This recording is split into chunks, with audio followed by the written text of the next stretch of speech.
Thank you for your time. Were you invited to be part of these debates?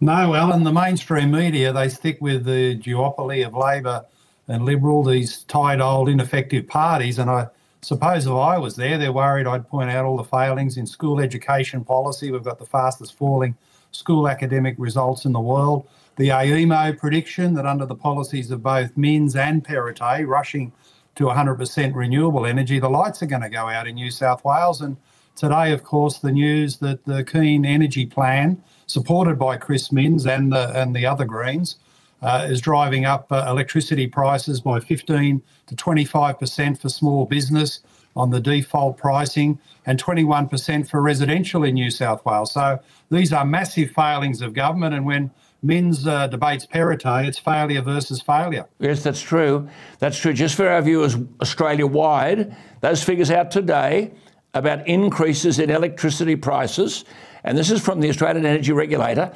19% in Queensland increase. Where do families get this sort of money from? 21% in South Australia, 23% in New South Wales, and Victoria, 31%. This is about the increase in the cost of wholesale electricity, which is then passed on to the consumer.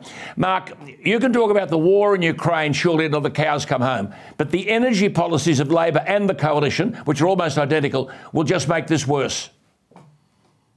Well, it's the war on common sense that's being waged by the Liberals and Labor and the National Party and the Greens. That's the problem, Alan.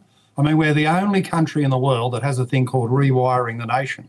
Massive expenses, hundreds of billions of dollars ultimately, to build renewables in the far western districts of New South Wales, and then the big expense of hooking them into the transmission grid with new corridors and wires, wrecking agricultural land, wrecking country landscape land to hook into the grid.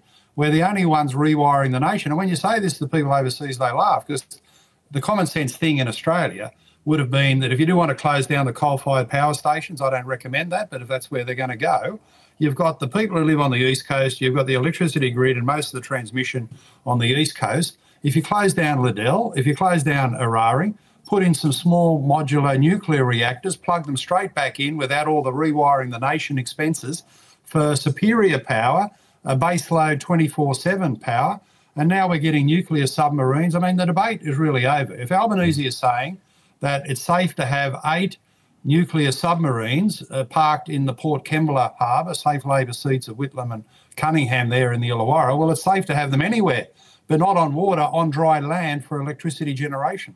So it's not the war in the Ukraine, it's the war on logic and common sense that's causing us the problems. Yeah, and so to my viewers, I'm just saying, have you heard a politician in this election campaign make that kind of common sense argument? That's my point. We've got to put our biases aside.